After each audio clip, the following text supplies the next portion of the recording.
நேரத்துல ராணுவ வீரர்கள் கூட நாட்டுக்கு எதிராக துரோகம் பண்ணிடுவாங்க. சில நேரத்துல ஆசிரியர்கள் கூட கடமை தவறி மாணவர்களுக்கு எதிராக நடந்துருவாங்க. சில நேரத்துல சமுதாய தொண்டர்கள் கூட சுயநலமா நினைச்சு தவறுகளை செஞ்சிருவாங்க. ஆனா என்னைக்காவது பெத்தவங்க பிள்ளைங்களுக்கு எதிராக துரோகம் நினைச்சு பார்த்திருப்பாங்களா சார்? பெத்தவங்க அவங்களுக்கு தான் சார் இதயத்துல முதலிடம் கொடுக்கணும்.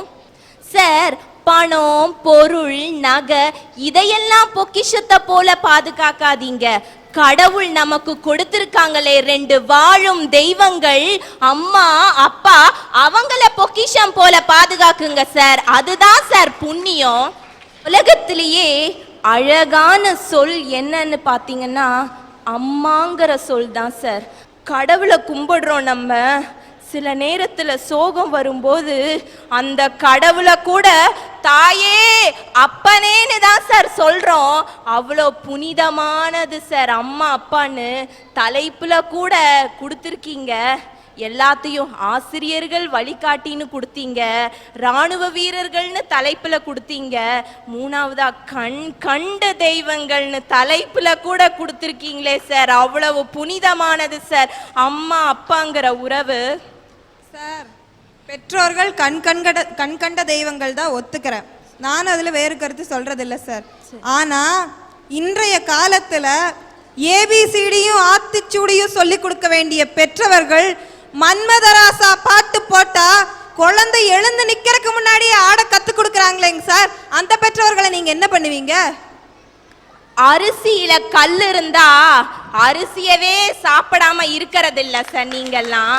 நான் பேசுறது நல்ல உள்ளங்கள் படைத்த பெற்றோர்கள். இன்னைக்கு நீங்க வந்து உட்கார்ந்துட்டு இருக்கீங்கன்னா நான் அடிச்சு சத்தியம் பண்ணி சொல்லுவேன், அதுல ஒரு காரணம் உங்க தாயின்னு. இன்னைக்கு இந்த அம்மா உடம்புல ஓடுற ரத்தமும் உங்க உடம்புல ஓடுற ரத்தமும் செத்து பிழைச்சு பெத்தெடுத்தாலே அந்த தாய், ரத்தத்தை பாலாக்கி கொடுத்தாலே அந்த தாய் கொடுத்த பால் தான் சார் இங்க எல்லாத்து உடம்புலையும் ஓடிட்டு இருக்கு. அந்த தாய்க்கு தான் சார் நம்ம முதலிடம் கொடுக்கணும்.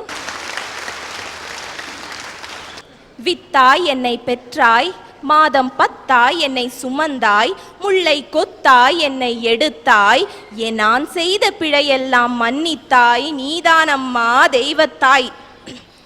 சார், எங்கள் அம்மா அப்பா திருமணமான புதுசில் ரொம்ப கஷ்டப்பட்டாங்க சார். அந்த சமயத்தில் அவங்களுக்கு என்ன கஷ்டம் இருந்தாலும் நான் படிக்க வேணும்னு நினைக்கிறதெல்லாம் எனக்கு படிப்பு கொடுத்தாங்க சார். என்னென்னலாம் ஆசைப்படுறனோ அதெல்லாம் எனக்கு செஞ்சாங்க சார்.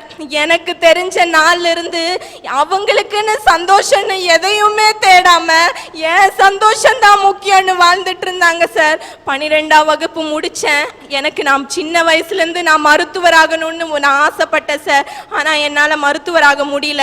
ஏன்னா எனக்கு சீட்டு கிடைக்கல. நான் பயோடெக்னாலஜி எனக்கு சீட்டு கிடைச்சிச்சு. மெரிட் சீட்டாக இருந்தால் கூட 40,000 ரூபாய் நாங்கள் கட்ட வேண்டிய சூழ்நிலை. அப்போ கூட அம்மா அப்பா ரொம்ப கஷ்டப்பட்டு தான் கட்டிட்டு இருந்தாங்க. பயோடெக்னாலஜி முடிச்சதும் எனக்கு கேம்பஸ் இன்டர்வியூவில் ஒரு வேலை கிடைச்சிச்சு. அந்த வேலை கிடைக்கும் போது எங்கள் அம்மா கேட்டாங்க வேலைக்கு போறியான்னு. அப்போ நான் அழுதேன் சார். நான் என்ன தெரியுமான்னு, அம்மா என்னால் மருத்துவராக முடியலையேம்மான்னு அழுதேன் சார். அப்போது எங்கள் அப்பாவும் அம்மாவும் பேசிட்டு அவங்க நினைச்சாங்க ஒவ்வொருத்தரு காலையும் சார் எங்க அப்பா போய் 5,000 ரூபாய் கிடைக்குமா 10,000 ரூபாய் கிடைக்குமான்னு எனக்காக காலில் விழுந்தாங்க சார். எங்க அப்பா 5,000 10,000ன்னு அவங்க அப்பா சொன்னாங்க. நான் சாகிற வரைக்கும் நான் கடனை கட்டிடுவேன், எப்படியாவது உன்னை மருத்துவத்திற்கு படிக்க வைப்பேன்னு சொன்னாங்க சார் எங்க அப்பா. அப்படி என்ன என்ன கஷ்டப்பட்டு அந்த பணத்தை எல்லாம் வாங்கினாங்க. வாங்கி போய் ஒரு மருத்துவ கல்லூரியில போய் என்ன சேர்த்தாங்க சார். மருத்துவ கல்லூரியில சேர்த்துட்டு நாங்க திரும்பி வரும்போது அவங்க சொன்னாங்க நீங்க போங்க அட்மிஷன் கார்டு வந்துரும்னு சொல்லி. 1 மாசம் ஆச்சு, 2 மாசம் ஆச்சு, 3 மாசமும் ஆச்சு சார். ஆனா கார்டு வரல. அந்த காலேஜுக்கு போய் நான் கேட்கும்போது அவங்க சொன்னாங்க உங்களுக்கு சீட் இல்ல, 6 மாசம் கழிச்சு வாங்கிக்கன்னு. எங்க அம்மா போட ரத்தம் சார் அந்த காசு. அந்த கல்லூரியில ஏமாத்திட்டாங்க சார், 6 மாசம் கழிச்சு வாங்கிக்கங்கன்னு. அப்ப நான் அழுதேன் சார். நான் அழுகும் போது எங்க அம்மா என்ன தெரியுமா சொன்னாங்க, எங்க அம்மாவும் அப்பாவும் என் 2 தோள்லையும் கட்டி என் தலைய அடமான வச்சாது நான் உன்னை எப்படியும் மருத்துவர் ஆக்குவேன் அப்படின்னு சொன்னாரு சார். அப்படி சொல்லிட்டு இப்போ சார் இப்போ நான் உங்க முன்னிலையில நின்று இப்படி பேசுறேன் மைக்க பிடிச்சிட்டு. நான் இப்போ மருத்துவ கல்லூரியில படிக்கிறேன் சார், 2வது ஆண்டு முடிச்சிட்டேன் சார். எங்க அப்பா அம்மாவோட கண்ணீர் தான் சார் அது. எங்க அப்பா அம்மாவோட கண்ணீரும் அவங்க ரத்தமும் தான் சார் என்ன படிக்க வச்சுச்சு. இப்போ உங்க முன்னாடி நான் நின்றுட்டு இருக்கேன் சார். ஒரு நாள் நான் அட்மிட் ஆகிருந்தேன் சார். நான் அப்போ டாக்டர் சொல்லிட்டாங்க ரொம்ப சீரியஸ் இந்த பொண்ணுன்னு சொல்லிட்டாங்க. அப்போது நீங்கள் பக்கத்தில் என்னை பார்த்தா என்னன்னு சார் சொல்லுவீங்க? நீ நலமாகணும், நீ நலம், கடவுளே காப்பாத்துன்னு சொல்லுவீங்க. அத கேட்ட உடனே எங்க அப்பா அதே இடத்துல முட்டிங்கால் போட்டு, ஐயோ கடவுளே ஏன் உயிரை எடுத்துக்கோ, ஏன் பிள்ளைக்கு உயிர் கொடுன்னு சொன்னாரே அந்த தந்தை உள்ளம், அதுதாங்க சிறந்தது, அதுதாங்க சிறந்தது. இவங்கெல்லாம் பேசினாங்க ஆசிரியர்கள் நல்ல வழிகாட்டின்னு. நான் ஒத்துக்கிறேன் சார், ஆசிரியர்கள் நல்ல வழிகாட்டின்னு. அதே மாதிரி சமுதாய தொண்டர்கள் அன்பு காட்டுவாங்கன்னு பேசினாங்க. அதையும் நான் ஒத்துக்கிறேன், அன்பு காட்டுவாங்க. ராணுவ வீரர்கள் உயிரை கூட கொடுப்பேன்னு சொன்னாங்க. ஆனா இந்த 3ஐயும் ஒரே நேரத்துல உன்னை பெத்தெடுத்து உனக்கு அன்பு காட்டி உனக்கு இதுதான் ஆசிரியர்னு வழிகாட்டி கடைசியில உனக்காக உயிரையும் கொடுக்க துணிவாளே அந்த தாய், அந்த அவங்களுக்கு தான் சார் நம்ம இடத்துல முதலிடம் கொடுக்கணும். ஆசிரியர் நாம என்னையா நினைச்சுக்கிட்டு இருக்கோம்? வகுப்புக்கு வருவாரு, அட்டெண்டன்ஸ் எடுப்பாரு, போர்டில் எழுதிட்டு சம்பளம் வாங்கிட்டு வீட்டுக்கு போவாருன்னு நினைச்சுக்கிட்டு இருக்கோம். ஐயா அவர் குண்டு குண்டா எழுதுறாரு பாரியா எழுத்து, அதெல்லாம் சாதாரண எழுத்தல்லையா. என்னமோ ஏதோன்னு ஒண்ணுமே தெரியாம உட்கார்ந்துட்டு இருக்கிற என்ன மாதிரி ஒவ்வொரு பசங்களோட வாழ்க்கைய மாத்தி அமைக்கிற தலையெழுத்தியா தலையெழுத்து. ஐயா பக்கத்தாடி கிரவுண்டுக்கு கிரிக்கெட் விளையாட போயிட்டு வரேன், எங்க அப்பனை ஆத்தாளு திட்டுறாங்க, களவாணி பயல என்ன சொன்னாலும் கல்லாட்டவே நிக்கான். ஆமா ஐயா நாங்க கல்லுதான், கல்லேதான். ஆனா இந்த கல்லையும் செதுக்கி செதுக்கி சிற்பமா மாத்துறாரு பாரு அந்த வாத்தியார், அவருக்கு தாயா நம்ம மனசுல முதலிடம் கொடுக்கணும். ஐயா இப்ப லீவ் விட்டுட்டாங்க, எல்லாரும் சுற்றுலா போவாங்க, மாமா மச்சான் வீட்டுக்கு போவாங்க, இல்லைன்னா கடைசிக்கு சினிமாக்காவது போவாங்கய்யா. ஆனா நான் எங்க போன தெரியுமாயா? காட்டு வேலைக்கு போனையா. ஐயா காலு பத்திர வெயில்ல காலுக்கு செருப்பு கூட இல்லாம கையை காய்ச்சி போற அளவுக்கு வேலை செஞ்சா தாய் எங்களுக்கு கால் வகிற கஞ்சி. இப்படி இருக்கிற நிலைமையில நாட்டு நிலைமை என்ன, நாட்டு நடப்பேன்னு எங்களுக்கு ஒண்ணுமே தெரியலையா. பள்ளிக்கூடத்துக்கு பசங்க உள்ள போகாத இந்த காலத்துல பள்ளிக்கூடத்து வாத்தியார் எங்க வீட்டுக்கு வந்தாரு, வந்து சொன்னாரு இப்படி பொள்ளாச்சியில அரட்டையரங்க நடக்குது போய் பேசிட்டு வாடான்னாரு. எங்க அம்மா சொல்லுச்சு, அட நீங்க வேற சார, இவன் 4 நாள் கூலிக்கு போனான்னு ாவது வாங்கலாம்னு நினைச்சுக்கிட்டு இருந்த பொழப்பல மண்ணை போட்டாதீங்கன்னாங்க. எங்க வாத்தியார் அப்ப சொன்னாரு, அம்மா 4 நாள் கூலிய பார்க்காதம்மா, இவன் அரட்டையரங்க போயிட்டு ஒரு நல்ல எதிர்காலம் இருக்குன்னாரியா. அது மட்டும் இல்லையா, பஸ்ஸுக்கு பணம் கொடுத்து எங்க நான் அனுப்பிச்சு வச்சிருக்காரியா. ஐயா உச்சி வெயில்ல அருவா புடிச்சு காய்ச்சி போன இந்த கையில இப்ப உங்க முன்னாடி நின்று நான் மைக்க புடிச்சு நிக்கிறேன்னா அதுக்கு காரணம் எங்க வாத்தியார் தாயா. அவருக்கு தான் என் மனசுல முதலிடம் கொடுக்குறேன். பைபிள்ல கூட சொல்லியிருக்காங்கய்யா, இயேசு கிறிஸ்து ஒரு நல்ல மேய்ப்பன்னு. அவர் நிறைய ஆடு மேய்ச்சிக்கிட்டு இருந்தாரு, ஆனா ஒரே ஒரு ஆட்டை மட்டும் தோல்ல சுமந்துக்கிட்டு இருந்தாரு. பார்த்தவங்க கேட்டாங்க, இத்தனை ஆடு மேயில ஏன் இந்த ஒரு ஆட்டை மட்டும் தோல்ல சுமந்துக்கிட்டு இருக்கீங்கன்னு. அதுக்கு இயேசு கிறிஸ்து சொன்னாரியா, இந்த ஆடுகள்லாம் சரியான வழியில போயிடும், இந்த ஒரே ஒரு ஆடு மட்டும்தான் வழி தவறி போற ஆடு. வழி தவறி போற ஆட்டையும் சரியான வழியில செலுத்துறவங்க ஒரு நல்ல மேய்ப்பன்னாரியா. இப்ப இருக்கிற ஒவ்வொரு ஆசிரியர்கள் ஒரு நல்ல மேய்ப்பனா இருக்காரியா. வாழ்க்கையில வழிதவறி போறவனையும் வாழ்க்கையில வழிதவற போறவனையும் வறுமையில வாடுறவனுக்கு நல்ல வழியை ஏற்படுத்தி கொடுக்குறாங்கய்யா. ஐயா எங்க ஊர்ல வழிதவறி போச்சுங்க ஒரு ஆடு, ஆனா எங்க வாத்தியார் கசாப்பு கடைக்கு முடிக்கி விட்டாருங்கய்யா.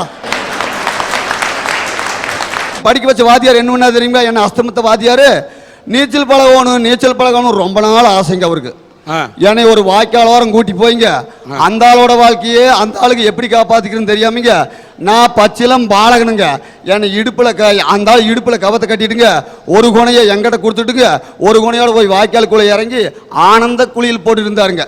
அந்த நேரமா பார்த்து ஒரு பாலா போன விமானம் வரணுங்க, இப்படி கையை வச்சு பார்த்துனுங்க, கண்ணு கூசுங்க, மறுபடியும் 2 கை வச்சு பார்த்துனுங்க, அது பீளமேட்ல ஓயாரங்க வரைக்கும் தெரிஞ்சுதுங்க.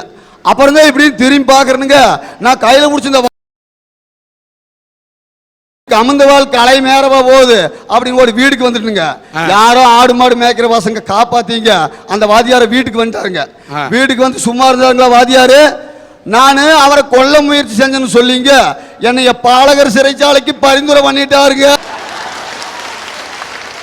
அப்புறம் நான் எப்படிங்க அந்த வாத்தியாருக்கு முதலிடம் கொடுக்க முடியும்? பள்ளிக்கூடத்துல சேர்த்த போனா நீ எத்தனை பீஸ் கொடுப்ப, எத்தனை டொனேஷன் கொடுப்பீங்கன்னு எங்க வாத்தியார் கேட்பாருன்னு நான் நினைச்சுக்கிட்டு இருந்தையா. ஆனா எங்க வாத்தியார் என்கிட்ட கேட்டார். என்ன கேட்டார் தெரியுமா?